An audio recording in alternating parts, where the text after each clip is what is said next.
Всем привет! За пару минут я покажу рецепт быстрого завтрака. Для его приготовления мне понадобился один кусок обычного хлеба типа кирпичик, одно яйцо, 30 граммов сливочного масла, соль и перец. И пока мы не приступили, предлагаю всем своим зрителям, кто еще не успел подписаться на мой канал, сделать это сейчас. И чтобы не пропустить новые рецепты, жмите на колокольчик и разрешите вашим устройствам оповещать вас о новых роликах. Можно даже авансом поставить палец вверх. Кусочек сливочного масла 15 граммов отправляю в разогретую сковороду.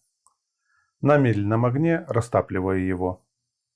Беру кусок хлеба и при помощи бокала для сока вырезаю мякоть из середины.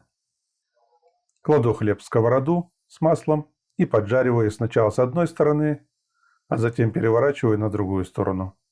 По ходу прожарки хлеба добавляю в сковороду вторые 15 грамм масла. Кстати, вместо сливочного масла можно использовать и растительное. Затем в середину гренки вбиваю яйцо. Белок немного рассечется, это не страшно, никуда он из сковороды не денется.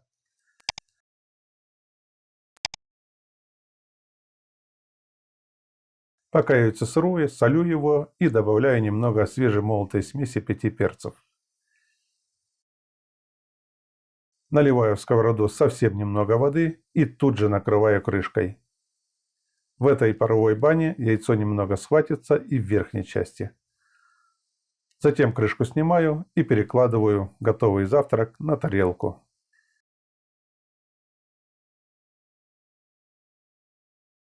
Как автор приготовленного блюда, позволю себе попробовать кусочек.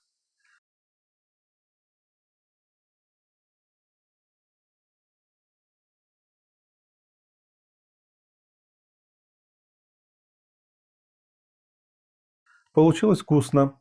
Хлебушек приятно хрустит. Приятного всем завтрака.